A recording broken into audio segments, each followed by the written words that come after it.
그 부제가 있어요. 제목은 이겁니다. 항상 기뻐하라. 항상 기뻐하라고 우리 주님께서 말씀하시고 명령하셨는데, 여러분의 얼굴을 보니까 빛이 보이는 게 아니라 어둠이 보이고 그늘이 보이네요. 한번 활짝 웃어보시죠. 얼굴이 경직돼 가지고 웃고 싶어도 이렇게 얼굴이 안 펴지는 것 같습니다. 웃으려고 노력하셔야죠. 항상 기뻐하라고 말씀하셨으니까 기뻐하려고 우리 원종승 이사님이 이렇게 얼굴 근육을 이렇게 펴시려고 방금 이렇게 노력하셨어요. 예. 예. 웃으려고 노력하셔야 되고요.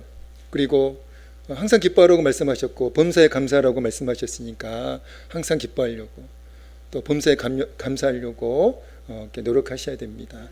말씀 제목은 항상 기뻐하라고요. 부제가 있어요. 부제는 이겁니다. 모든 상황 속에서 기뻐할 수 있는 비결이 오늘 말씀의 부제입니다. 모든 상황 속에서, 아플 때에도, 건강할 때에도, 건강을 잃었을 때에도, 또 사업이 잘 될 때에도, 사업이 안 될 때에도, 또 내 자녀들이 속을 썩일 때에도, 그때는 그런 상황은 기뻐할 수 있는 상황이 아니잖아요.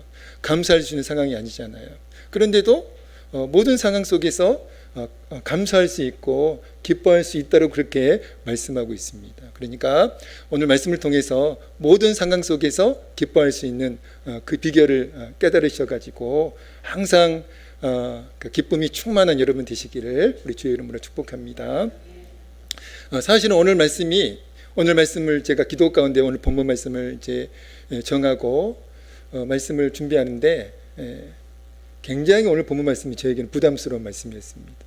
왜냐하면 제가 그 스트레스를 이렇게 만땅 받고 있었거든요. 그리고 그 막 우울한 상황이 계속 지속이 되고 있는, 지금은 이제 우울하지 않아요. 예배를 드릴 때 이상하게 우울하지가 않더라고요. 이제 그런 상황 속에 있다 보니까 오늘 본문 말씀을 잘못 정했다. 정말 고민이 많았고 딜레마가 되었습니다.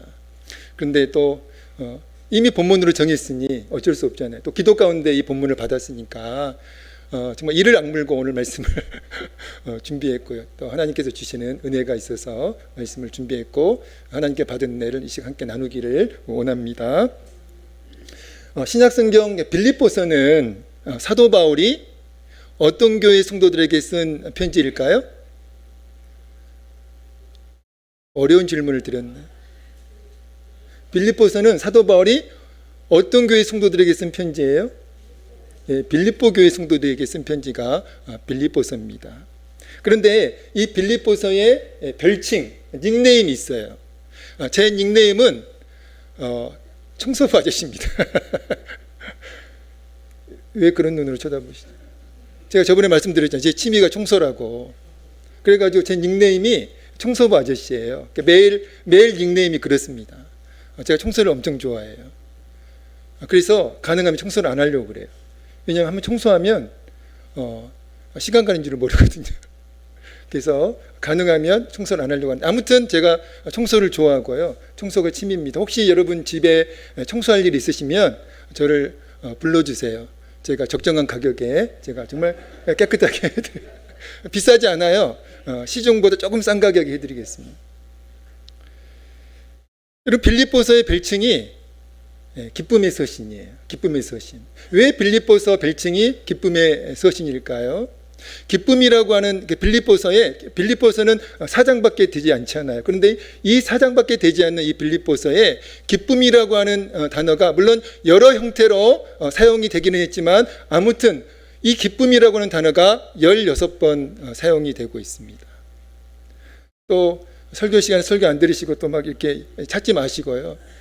예배 끝나고 한번 찾아보세요. 16번 기쁨이라고 하는 단어가 빌립보서에 기록되어 있습니다. 그러니까 그 정도로 그 기쁨의 단어가 많이 사용되고 있기 때문에 빌립보서의 별칭을 기쁨의 서신이라고 그렇게 부르고 있거든요. 그런데 당시 사도 바울의 현실은요, 전혀 기뻐할 만한 상황이 아니었다는 것이죠. 사도 바울은 1장에서 매임이라고 하는 말을 4번이나 사용해가지고 자신이 현재 처한 상황, 자신이 현재 처한 그 환경을 설명하고 있다는 것이죠. 제가 읽어드리겠습니다. 1장 7절입니다.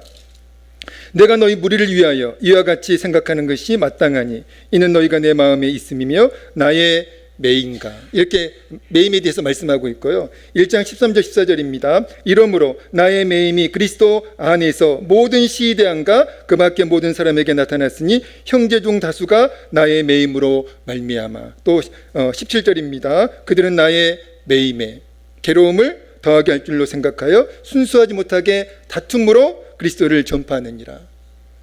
매임이라고 하는 말을 4번이나 1장에서 반복적으로 사용하면서 사도 바울이 자신의 현재의 상황과 환경을 지금 피력하고 있다는 것이죠.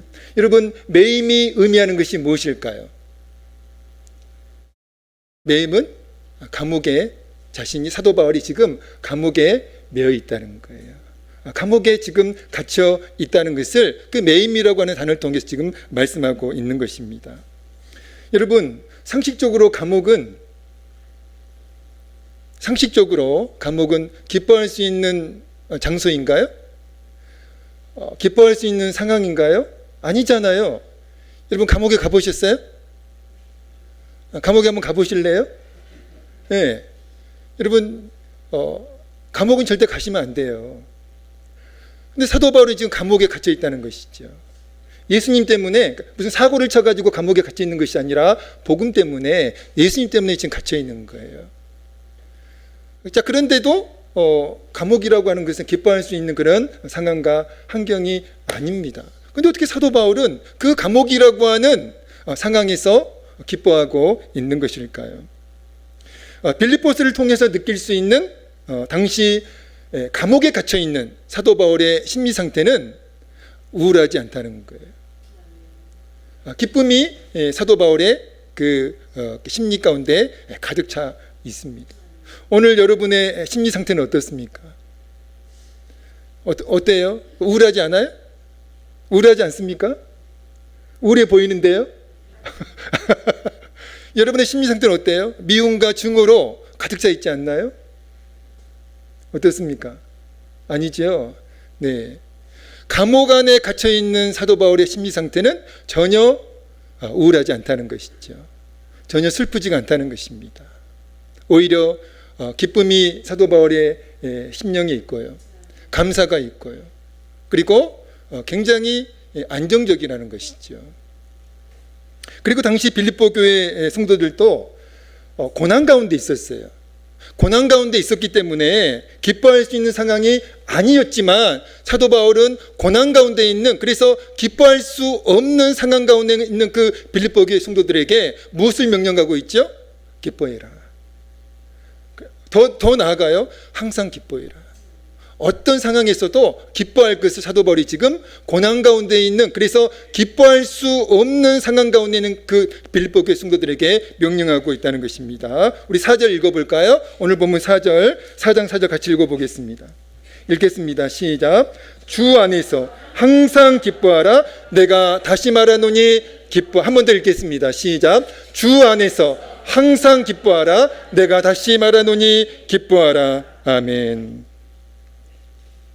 여러분, 사도 바울이 기뻐할 수 없는 현실 가운데 있는, 상황 가운데 있는 그 빌립보 교회 성도들에게 항상 기뻐하라고 명령했는데요, 항상 기뻐하라는 말씀은 모든 상황 속에서, 모든 환경 속에서, 모든 처지 속에서 기뻐하라는 그 말씀입니다. 근데 아까 제가 말씀을 드렸듯이, 아니 사업이 지금 안 되고 있는데, 그리고 지금 하는 일마다 잘 안 되고 있는데 어떻게 그런 상황에서 기뻐할 수 있냐는 거죠. 그런데 사도 바울은 기뻐하라고 말씀하고 있고, 항상 기뻐하라. 모든 상황 속에서 기뻐하라고 그렇게 말씀하고 있고요. 그리고 오늘 본문 말씀을 통해서 항상 기뻐할 수 있는, 모든 상황 속에서 기뻐할 수 있는 그 비결 2가지를 말씀하고 있다는 것입니다. 자, 그러면 모든 상황 속에서 기뻐할 수 있는 첫 번째 비결이 무엇일까요? 이겁니다. 같이 읽겠습니다. 모든 상황 속에서 기뻐할 수 있는 첫 번째 비결입니다. 같이 읽겠습니다. 시작. 모든 사람을 너그러운 마음으로 대할 것. 모든 사람을 어떤 특정한 사람들만 너그러운 마음으로 대하지 말고 모든 사람을 너그러운 마음으로 대하는 것이 우리가 모든 상황 속에서 기뻐할 수 있는 첫 번째 비결이라는 겁니다. 5절 말씀을 읽어볼까요? 5절입니다. 오늘 본문 5절 같이 읽습니다. 시작. 너희 간용을 모든 사람에게 알게 하라. 주께서 가까우시니라. 아멘. 너희 간용을 어떤 사람에게요? 모든 사람에게 알게 하라. 제가 간용이라고 하는 단어를 사전에서 찾아보니까 이렇게 정의하고 있더라고요. 남의 잘못 따위를 너그럽게 받아들이거나 용서함, 이렇게 사전에서 정의하고 있더라고요. 그리고 제가 이 5절 말씀, 이 간용을 이제 다른 번역 성경에서 어떻게 해석하고 있나를 제가 다 한번 찾아봤는데요.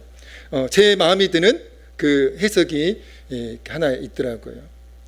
그 해석은 바로 이겁니다. 너그러운 마음, 이렇게 해석하고 있더라고요. 여러분, 간용이 어떤 마음이라고요? 너그러운 마음이 간용이라는 거예요. 자, 여러분의 지금 마음 상태, 여러분의 심리 상태, 여러분이 한번 판단해 보세요. 내 마음은 지금 너그러운 마음인가? 아니면 내 마음은 미움과 충고로 가득한 마음인가? 하나 있는 마음인가? 너그러운 마음인가? 어떤 마음이세요? 혹시 여러분의 마음 상태는 지금 하나 있는 상태 아니에요? 미움과 충고로 막 충만한 마음 상태 아닙니까? 그러면 여러분 기뻐할 수 없잖아요. 그런 마음 상태로는 하나 있는 마음 상태, 미움과 충고로 그 가득한 마음 상태로는 기뻐할 수 없습니다. 기쁨을 누릴 수가 없어요. 그러니까 사도 바울이 모든 상황 속에서 기뻐할 수 있는 첫 번째 비결이 모든 사람에게 너그러운 마음으로 대할 것을 주문하고 있다는 것이죠. 여러분, 너그러운 마음은 어떤 마음일까요? 너그러운 마음은, 여러분 꼭 기억하세요. 너그러운 마음은 용서하는 마음이고요. 또 너그러운 마음은요, 사랑하는 마음이에요. 여러분 동의하십니까? 너그러운 마음은 어떤 마음이라고요? 용서하는 마음이고 사랑하는 마음이에요. 그러므로 5절 너희 간용을 모든 사람에게 알게 하라, 이 말씀을 해석하면 이렇게 해석할 수 있습니다. 모든 사람을, 모든 사람이. 여러분 굉장히 우리에게 도전이 되는 말씀입니다.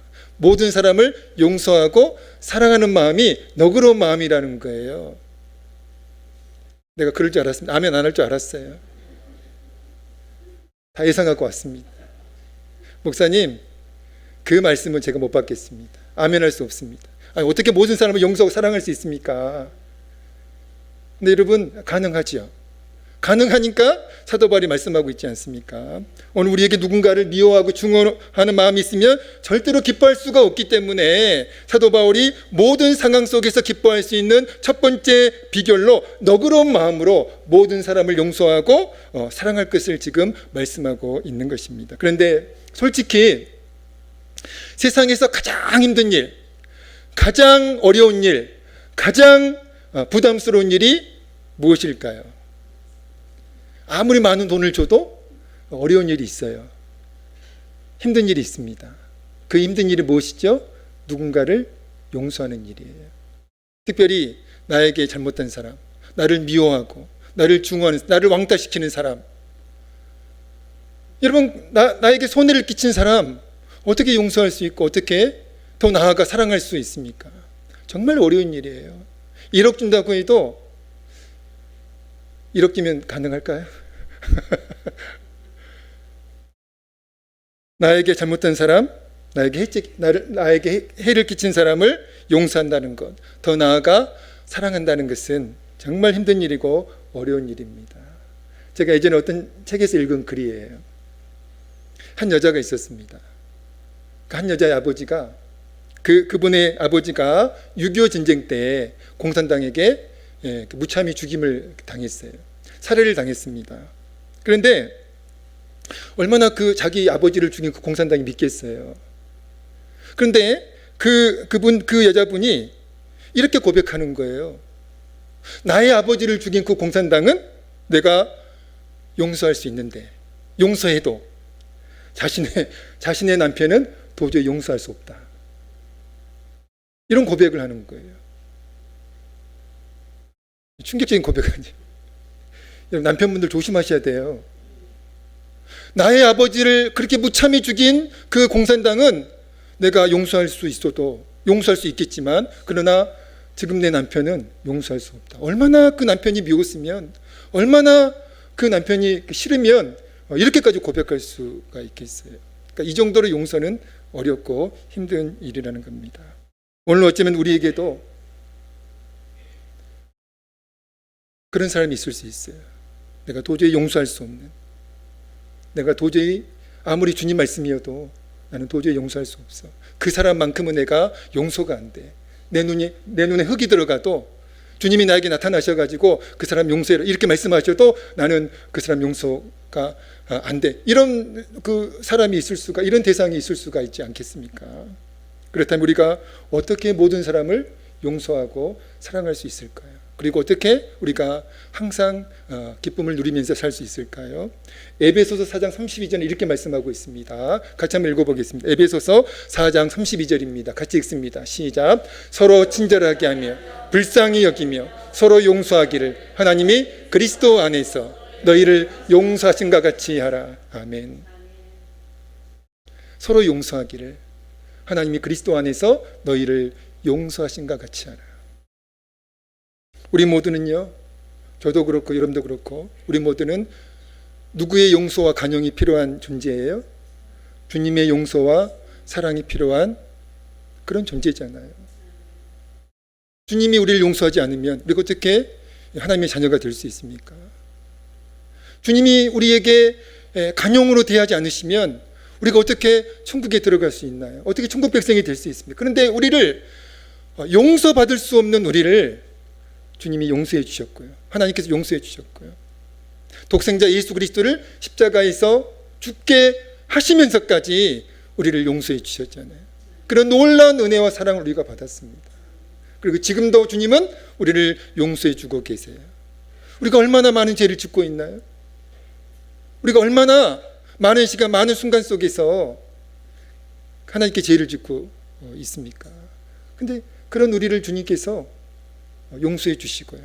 그런 우리를 그럼에도 불구하고 우리를 사랑해 주시는 그 하나님의 용서, 그 하나님의 사랑, 그 주님의 간용을 우리가 기억해야 한다는 겁니다. 우리는 연약한 존재잖아요. 그래서 다른 사람들에게 실수하고 또 다른 사람들에게 잘못하고 그러면서 우리가 살고 있잖아요. 그러니까 우리는 주님의 용서도 필요하지만 다른 사람들의 용서와 간용도 필요한 연약한 존재라는 거예요. 그래서 사도 바울이 이렇게 말씀하고 있는 거예요. 서로 친절하게 하며, 그러니까 우리 각자는 누군가의 용서와 간용이 필요한 존재라는 거예요. 연약한 존재라는. 그래서 서로 친절하게 하며 불쌍히 여기며 서로 용서하기를 하나님의 그리스도 안에서 너희를 용서하신 것 같이 하라, 이렇게 말씀하고 있습니다. 여러분, 도저히 용서할 수 없을 것 같은 그 사람, 여러분, 그 사람이요, 우리가 누군가에게 그 대상이 될 수가 있다는 거예요. 누군가 나를 생각하면서 나 그 사람 걔 도저히 용서가 안 돼, 용서할 수 없어, 그런 대상이 될 수가 있다는 거예요. 그러니까 저만 그렇습니까? 깜짝 놀라네요. 저만 아니잖아요. 우리 다 그런 존재잖아요. 왜 그렇게 쳐다보셔가지고 저를 깜짝 놀라게 하십니까? 깜짝 놀랐잖아요. 저만 그런 줄 알고. 우리 모두는 다 연약한 존재예요. 그러니까 누군가를 용서해야 되고 누군가에게 우리가 용서를 받아야 되지만 또 누군가를 우리가 용서도 해야 되는 그런 연약한 존재라는 것입니다. 여러분, 저는 다윗을 묵상하면서 정말 충격을 많이 받습니다. 다윗은요, 우리가 다 알고 있는 사실이에요. 수많은 사람들의 그 배신을 다윗이 경험해요.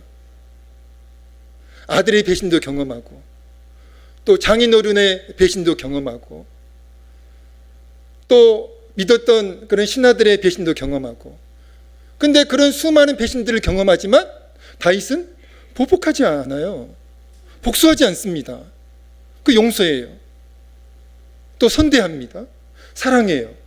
그리고 마치 그런 일이 없었던 것처럼 대합니다. 아들 압살롬의 반란이 실패한 후에 다윗을 배신하고 그리고 압살롬을 지지했던 많은 사람들이 있었습니다. 그런데 압살롬의 그 반란이 실패한 후에 그 사람들이 압살롬이 반란을 일으켰을 때 그 반란에 가담했던 많은 사람들이 이제 다시 다윗의 부하가 되겠다고 했을 때 다윗은 그들을 용서해요. 그리고 다시 받아줍니다. 복수하지 않아요. 특별히 압살롬이 반란을 일으켰을 때 다윗의 혈육이었던 유다 지파가 가장 적극적으로, 다윗이 유다 지파 사람이었거든요. 그런데 그 유다 지파 사람들이 가장 적극적으로 그 반란에 가담을 했거든요. 그런데 반란이 진압된 후에 다윗은 그들을 용서해요. 복수하지 않습니다. 그래서 선대를 합니다. 사랑하는 성도 여러분, 다윗이 자신을 배신한 사람들, 자신에게 상처를 준 사람들을 용서할 수 있었던, 또 선대할 수 있었던 그 원동력이 무엇일까요? 바로 자신도 주님의 용서가 필요한 죄인임을 다윗은 늘 자각했기 때문입니다. 그리고 또 누군가의 용서가 필요한 연약한 존재임을 다윗은 늘 자각했기 때문에 다윗은 자신에게 잘못한 사람들, 자신에게 상처를 준 사람들을 그 자각을 가지고 용서하고 그리고 간용을 베풀 수가 있었다는 것이죠. 주님은 죄인인 우리를 용서해 주셨어요. 그리고 지금도 용서해 주시며 사랑해 주십니다. 주님의 그 용서와 사랑을 기억하고, 또 우리도 누군가의 용서가 필요한 존재임을 기억하고 다른 사람들을 용서하고 선대하는 그 너그러운 마음으로 기쁨을 잃어버리지 않고 살아가는 저 여러분 되어지기를 우리 주의 이름으로 축복합니다. 모든 상황 속에서 기뻐할 수 있는 두 번째 비결은 이겁니다. 같이 읽겠습니다. 모든 상황 속에서 기뻐할 수 있는 두 번째 비결입니다. 같이 읽습니다. 시작. 염려를 기도로 바꿀 것. 염려를 뭘로 바꿔야 된다고요? 예, 기도로 바꾸셔야 돼요. 6절 말씀 같이 읽습니다. 오늘 보면 6절입니다. 시작. 예, 같이 읽습니다. 시작. 아무것도 염려하지 말고 다만 모든 일에 기도와 간구로 너희 구할 것을 감사함으로 하나님께, 한 번 더 읽습니다. 시작. 아무것도 염려하지 말고 다만 모든 일에 기도와 간구로 너희 구할 것을 감사함으로 하나님께 아뢰라. 아멘. 아까도 말씀을 드렸듯이 사도 바울이 빌립보서를 쓸 때 사도 바울은 어디에 갇혀 있었다고요? 감옥 안에 갇혀 있었어요. 그리고 그 편지의 수신자인 빌립보 교회는요, 내부적으로는 분열되어 있었어요. 내가 옳다 너가 옳다 막 이렇게 싸우고 있는 상황이었죠. 그리고 외부적으로는 핍박을 받고 있었습니다. 그러니까 사도 바울과 빌립보 교회의 당시 현실과 상황은 염려의 일들로 가득할 수밖에 없었다는 것이죠. 그런데 염려의 일들로 가득할 수밖에 없었던 그 상황 속에서, 그 현실 속에서 사도 바울은 이렇게 말씀하고 있는 거예요. 아무것도 염려하지 말아라. 아무것도 염려하지 말아라. 무슨 뜻입니까? 그 어떤 것도 염려의 대상이 될 수가 없다는 거예요. 그 어떤 것도 우리에게는 상 같은 문제지만, 태산 같은 문제지만, 그러나 그 태산 같은 문제도 염려와 걱정의 대상이 될 수가 없다는 거예요. 아무것도 염려하지 말아라. 작은 문제만 염려하지 말고 큰 문제는 염려해라. 이렇게 말씀하시지 않고 있잖아요. 아무것도 태산 같은 문제건 티끌 같은 문제건 그 어떤 것도 염려하지 말라는 거예요. 그 어떤 것도 염려의 대상이 될 수가 없다는 겁니다. 우리는 날마다 크고 작은 문제를 경험하고 또 직면하고 만나잖아요. 제가 한번 조사해 볼까요? 목사님, 저는 아무런 문제가 없습니다. 한번 손 들어 보시죠. 목사님, 저는 아무런 문제가 없어요. 이렇게 문제가 없어도 괜찮은가요? 한번 손 들어 보세요. 다 있어요. 저도 있습니다, 문제가. 제가 아까 얘기했잖아요. 그 문제 때문에 그 스트레스 가운데 있고 또 우울하고. 우리는 문제를 만나면, 날마다 우리는 문제를 만나게 되는데, 문제를 만나면 본능적으로 어떤 반응을 보여요? 본능적으로 기뻐하시나요? 본능적으로. 우리는 문제를 만나면 본능적으로 염려하고 걱정하잖아요.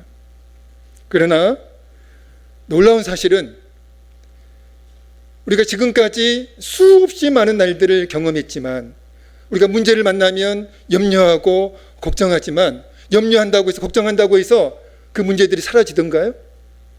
염려한다고 해가지고 그 문제들이 해결이 되던가요? 안 돼요. 문제는 그대로입니다. 문제는 해결이 안 돼. 그런데도 불구하고 우리는 염려하고 걱정하면서, 어제도 염려했고 오늘도 염려하면서 살고 있고 내일도 염려할 것입니다. 그러니까 우리가 항상 기뻐할 수가 없는 것이죠. 기쁨을 누릴 수가 없는 겁니다. 그래서 예수님이 마태복음 6장 27절에서 이렇게 말씀하셨어요. 예수님의 말씀입니다. 마태복음 6장 27절입니다. 같이 읽습니다. 시작. 너희 중에 누가 염려함으로 그 키를 한 자라도 더할 수 있겠느냐. 너희 중에 누가 염려함으로 그 키를 한 자라도 더할 수 있겠느냐. 무슨 뜻입니까? 염려는, 걱정은 우리에게 아무런 도움이 되지 않고, 문제 해결에 아무런 도움이 되지 않고 오히려 우리에게 해가 되기 때문에 어떤 문제라고 할지라도 염려하지 말라는 거예요. 오늘 우리는 지금 예배를 드리면서도 염려하고 있어요. 걱정하고 있습니다. 왜냐하면 문제가 있으니까요. 문제가 있으니까 걱정하는 거죠. 그러나 예수님은 이렇게 말씀하십니다. 너희 중에 누가 염려함으로 그 길을 한 자라도 더 할 수 있겠냐. 너희 염려한다고 해서 그 문제 사라지지 않아. 그 문제 해결되지 않아. 너희에게 해가 될 뿐이야. 그러니까 염려하지 말라고 그렇게 말씀하고 계시는 거예요. 그렇다면 우리가 염려하지 않아도 되는 근본적인 까닭이 무엇일까요? 우리가 왜 염려하면 안 되죠? 왜 걱정하면 안 되죠? 하나님의 사람들인 우리가 문제가 있지만 태산 같은 문제라고 할지라도 염려하지 말라고 하잖아요. 왜 염려하면 안 됩니까? 어떤 문제라도, 태산 같은 문제라도 저 문제만큼은 절대로 해결되지 않아. 내가 40일 금식해도 저 문제는 해결될 것 같지 않아. 그런 문제라고 할지라도, 어떤 문제라고 할지라도 살아계신 하나님께서는 그 문제보다 더 크신 분이기 때문에 그렇습니다. 여러분, 우리가 믿는 하나님, 우리와 함께 하신 하나님, 시시한 분이 아니에요.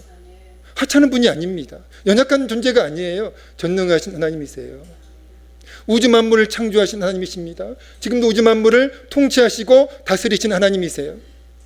그러니까 그 전능하신 하나님, 우리와 함께 하시는 그 전능하신 하나님은 그 어떤 문제보다 크신 분이시기 때문에 우리에게는 태산 같은 문제라고 할지라도 그 태산 같은 문제보다 우리 하나님은 더 크신 분이시기 때문에 그 태산 같은 문제 때문에 걱정해서는 안 된다는 거예요. 그러므로 하나님의 사람들은 오늘 우리에게 있는 문제는 뭘 의미합니까? 오늘 우리에게 있는 그 문제는 뭘 의미해요? 염려거리가 아니라, 염려해야 될, 걱정해야 될 그 염려거리, 걱정거리가 아니라 기도해야 할 기도 제목이라는 겁니다. 여러분, 문제 앞에서 기도하고 계시나요? 여러분, 문제 앞에서 기도하셔야 돼요. 왜냐하면 그 어떤 문제보다 크신 하나님께서 우리가 기도하면 반드시 그 문제 가운데 역사하시기 때문에 그렇습니다. 제가 최근에 우리 성도님들 가운데 이런저런 문제 때문에 힘들어하시는 분들이 계셔가지고 이제 그런 고백을 할 때마다 제가 이제 안타까운 마음으로 이제 기도를 해요. 이제 그러면서 속으로 이렇게 말을 저 혼자 이제 얘기하는 거예요. 그 성도님께 들리지는 않았겠지만 권사님, 지사님, 그 문제는 주님께서 기도하라는 사인입니다. 여러분, 우리가 문제가 있다는 것은 염려거리가 아니에요. 기도해야 할 기도 제목입니다. 기도 제목, 기도하라는 사인이에요. 오늘 여러분에게 문제가 있으면 여러분 염려하시지 마세요. 걱정하시지 마세요. 그런다고 해서 문제가 해결되는 것이 아닙니다. 기도하셔야 돼요. 그 어떤 문제보다 크신 하나님께 믿음으로 기도하셔야 됩니다. 염려를 기도로 바꾸셔야 된다는 거예요. 어떤 글에서 제가 읽었습니다. 제가 읽어드리겠습니다. 미국의 백화점 왕 펜이라는 분이 계세요. 이분이 어느 날 사업에 큰 투자를 했다가 실패를 해요. 그래서 그 투자의 실패로 심한 재정난을 겪게 되면서 극단적인 선택을 시도해요. 그러다가 이제 실패해가지고 미시간주 배틀크릭에 있는 격리병원에 이제 수용이 됩니다. 이제 그 병원에 수용돼 가지고 하루하루를 이제 낭망하면서 좌절하면서 슬퍼하면서 또 우울해하면서 그렇게 이제 지내고 있었는데요. 어느 날 그에게 어떤 순간에 찬송 소리가 이렇게 들려왔어요. 그래서 그는 무거운 몸을 이끌고 이제 맥없이 그 찬송 소리가 들리는 곳을 찾아갑니다. 찾아간 그 건물 특별실에서 기도회가 열리고 있었고요. 그는 뒷자리에 이제 앉아 있었는데요. 그가 이제 그에게 평소 이제 익숙한 찬송이었던 너 근심 걱정 말아라. 다 아시죠? 우리에게도 익숙한 찬양이잖아요. 너 근심 걱정 말아라. 그 찬양을 이제 사람들이 부르고 있는 거예요. 그 찬양 소리를 들을 때 그의 마음속에 확신이 생겼다고 합니다. 그래서 마음에 확신이 생겨가지고 이렇게 외쳤다고 그래요. 사랑하는 하나님, 나는 지금 아무것도 할 수 없습니다. 주님, 나는 아무것도 할 수 없습니다. 나를 좀 돌봐주십시오.